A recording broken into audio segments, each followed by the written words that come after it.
ce que j'aime est ici, pensa Grayson. Je ferai n'importe quoi pour sauver la propriété, n'importe quoi pour que Kate reste ici, et pour que tous les autres reviennent. Il marmonna. À quoi bon? Il ne restera bientôt plus rien, et ce ne sera plus jamais pareil. Tss, tss, fit tante Dimity d'un air désapprobateur. Baliverne, mon cher garçon, si tu t'attends à ce que je te tapote sur la tête en te disant « Là, tu as raison, la situation est désespérée », tu me prends pour quelqu'un d'autre. Une personne que je préfère ne pas connaître. Je n'ai aucune patience pour ce genre de bêtises, et ta grand-mère non plus. Ton père ne sera pas toujours le duc, tu sais. Un jour, Penford Hall t'appartiendra. Le château sera vide d'ici là. Dans ce cas, tu devras à nouveau le meubler. Ça prendra des années. Si tu as envie de le posséder, ça vaut la peine d'attendre. Et ça vaut la peine de se donner du mal, décréta tante Dimity avec fermeté. Si tu n'étais pas dans un état pareil, tu le comprendrais aussi clairement que moi. Quoique c'est peut-être parce que je suis pas assez claire, ajouta-t-elle, à moitié pour elle-même. En étudiant pensivement le vitrail, tante Dimity passa son bras autour du garçon et lissa ses cheveux ébouriffés par le vent. Elle n'aurait pas perdu espoir, affirma-t-elle, ses yeux gris fixés sur les yeux bruns de la dame. Et elle a affronté des choses bien pires que celles auxquelles tu es confrontée. Connais-tu la légende de la lanterne? D'un signe de tête, Grayson récita consciencieusement les mots qu'il avait entendus si souvent. Il était une fois, il y a bien longtemps, une jolie lady qui aimait un capitaine audacieux. « Dieu du ciel !» s'exclama tante Dimity. « C'est ça que t'as appris ta nounou? Une lady et un capitaine, mon Dieu! Pourquoi bourre-t-on le crâne des enfants avec des sornettes pareilles? Ce n'était pas une lady, c'était une villageoise, très travailleuse, qui occupait un poste de femme de chambre à Penford Hall. Et elle n'était pas amoureuse d'un capitaine, mais du fils du duc, embarqué comme simple matelot. La seule chose que ta nounou t'ait dite d'à peu près juste, c'est qu'il s'aimait. » L'auréole de cheveux blonds blancs remua lentement. « Écoute bien, Grayson, je vais te raconter la véritable histoire de la lanterne. Tu comprendras peut-être pourquoi tu dois continuer à aimer Penford Hall, quoi qu'il arrive. »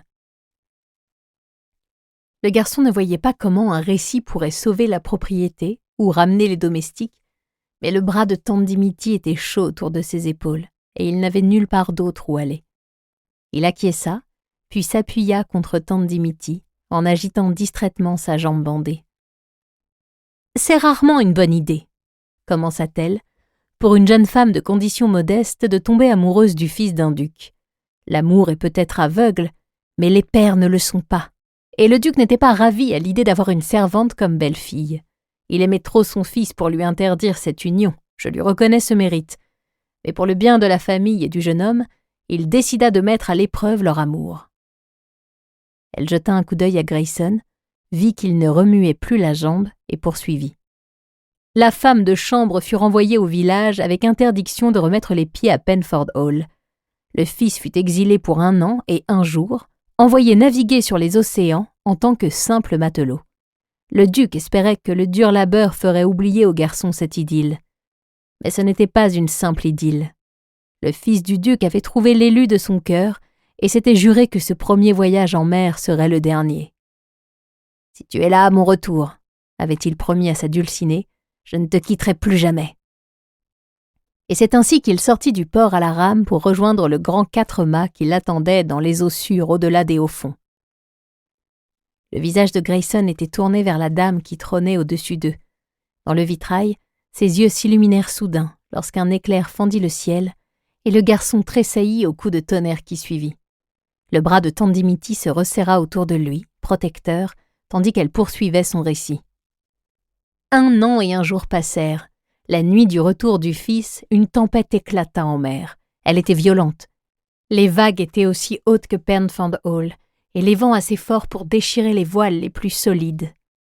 Recroquevillés devant l'âtre, les villageois savaient qu'aucun navire ne se risquerait à approcher des hauts-fonds cette nuit-là. « Mais elle n'a pas écouté », devina Grayson les yeux rivés sur le vitrail. « Elle a refusé d'écouter », confirma tante Dimity. Bien que sa mère l'ait suppliée de rester à la maison, la jeune fille ne se laissa pas convaincre. « Je dois être là quand il reviendra », se disait-elle. Et sur ce, elle prit sa lanterne, une simple lanterne sourde, de 30 centimètres tout au plus, du genre qu'on utilisait dans toutes les maisons du village, et se mit en route vers les falaises, d'où elle pourrait guetter le retour de son amoureux. Le garçon se raidit et se rapprocha de tante Dimity, imaginant les falaises traîtresses juste derrière le mur du fond de la chapelle et la longue chute vers la mer agitée. Le trajet était épouvantable, poursuivit tante Dimity d'une voix basse qui accentuait le côté dramatique de son récit. Elle ne pouvait pas emprunter le chemin le plus facile, car on risquait de la voir depuis Penford Hall, et l'autre sentier était vraiment très périlleux. Il pleuvait des cordes, le vent lui arrachait son manteau, les vagues s'écrasaient devant elle, et des formes sombres tourbillonnaient de tous côtés. Une dizaine de fois elle tomba, et une dizaine de fois elle se releva encore et encore, jusqu'à atteindre les falaises balayées par les rafales. Et ensuite, s'enquit Grayson haletant. C'est alors qu'un phénomène inexplicable se produisit. Au moment où elle soulevait la petite lanterne, celle-ci se mit à briller d'une lumière étrange, d'abord douce, puis de plus en plus vive, aveuglante même, jusqu'à ce qu'elle troue la nuit avec la puissance d'un phare. Tante Dimity laissa les mots planer, l'image de la lanterne flamboyante envahir l'esprit de Grayson, avant de reprendre plus calmement. Dans les premières lueurs grises de l'aube, elle aperçut le navire, le grand 4-mâts transportant des épices, de l'or et son amoureux, qui avait miraculeusement franchi les hauts fonds et mouillé l'ancre au large du village. Une petite embarcation s'en détacha et fendit la houle, droit vers Penford Harbor. « Il la retrouva sur le quai !»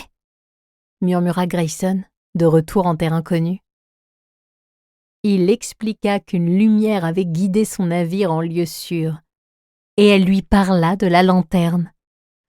Et ensemble ils allèrent voir le duc pour lui expliquer. Le duc fut émerveillé, déclara tante Dimity. À partir de ce jour, il aima la jeune fille aussi tendrement que son fils. Pour l'honorer, il édifia cette chapelle, à l'endroit précis où elle avait attendu le navire, et il fit appel à des artisans pour réaliser le vitrail à son effigie. Et dans ce sanctuaire, il exposa la lanterne pour rappeler à ses descendants la lumière miraculeuse qui avait sauvé son fils, cette lanterne qui avait brillé comme un phare, alimenté par la puissance de l'amour d'une jeune fille. Tante Dimity regarda la tête ébouriffée sur son épaule. « Et une fois tous les 100 ans, commença-t-elle à voix basse.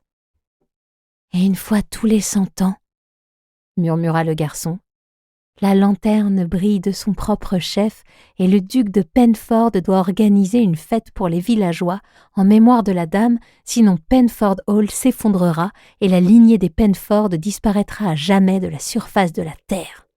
Tu dois retrouver la lanterne, Grayson, martela tante Dimity. Tu dois sauver Penford Hall. Regarde, Grayson, regarde la dame. Grayson étudia le vitrail. Les cheveux de jais de la dame tourbillonnaient autour du capuchon de sa cape gris clair, et pourtant, elle avait la tête haute et les épaules en arrière. Elle brandissait la lanterne dans la tourmente avec un air de défi, et ses yeux bruns fixaient un point invisible. Grayson se leva, exalté par la force et le courage qui se lisaient dans le regard de la dame. La voix de tante Dimity lui sembla venir de très loin. Ni les cris de sa mère, ni les ordres du duc ne parvinrent à l'arrêter. Pas même le vent ni les vagues ne purent l'ébranler, car son cœur était sincère, son espoir éternel. Dis-moi, jeune maître Grayson, seras-tu aussi déterminé?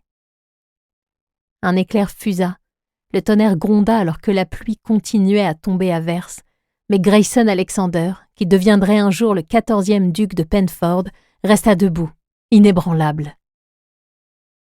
Pour continuer à écouter ce livre audio gratuitement, cliquez sur le lien dans la description et vous pourrez l'écouter en entier sans frais grâce à l'essai de 30 jours d'Audible.